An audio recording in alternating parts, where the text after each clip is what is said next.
Hi, I'm Evie. And I'm Una. And we're here at the Northern Ireland Policing Board to interview Barry Gilligan. What does the Policing Board do, and why do Northern Ireland have a Policing Board?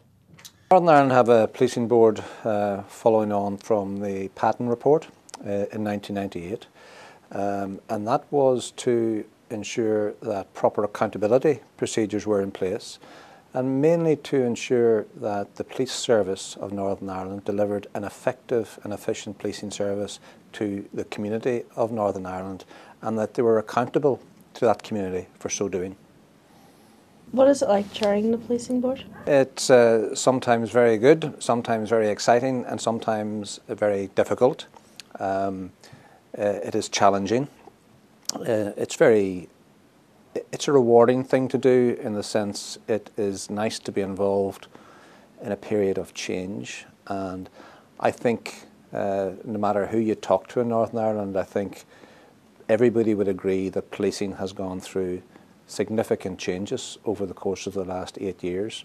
The policing board have been at the forefront of that, and in many ways one of the most successful things we've done is to survive those 8 years, particularly when during that time the assembly at Stormont was closed for a number of years. So it's always nice to be associated with something that's perceived to be successful, and I think the general consensus is that the policing board has been successful. That's not to say that the job is entirely done. There are new challenges ahead, and I'm on record as saying, when I took up the chairmanship in June of this year, that I've never come across an organisation yet that couldn't be improved upon. I was talking primarily about the PSNI when I made that statement, but I wouldn't exclude the policing board from that statement. And there are areas where I feel that we can improve the work that we do in holding the police service to account. How do you feel about the use of tasers? The use of tasers is one of those issues which has been subject to significant board discussion over the course of the last number of years. It is a very emotive issue, and it's a emotive issue not just in Northern Ireland, but it's an emotive issue in other police services and in other jurisdictions. Different board members have different views. We have a board made up of 19 members, 10 politicians and 9 independent members. And they all have their different views.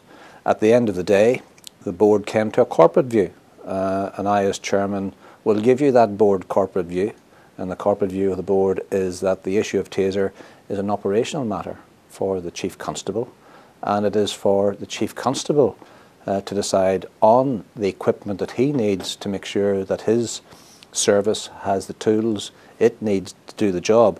Now, our job after that is, if he goes ahead and deploys taser, and there are outcomes from that and there are fallouts from that, it is then our job to hold him to account and asking him questions about the deployment of that taser. And we've done that not just in the issue of the deployment of taser, but in the deployment also of plastic baton rounds and live fire, obviously. And obviously the Ombudsman's office has also a role in that. And each deployment of taser is the subject of an Ombudsman's report, which we in turn see and monitor. How do you feel about the policing reserves being let go? Again, this is something which has been a subject of a lot of discussion by this board. Again, a lot of different views around the table on it.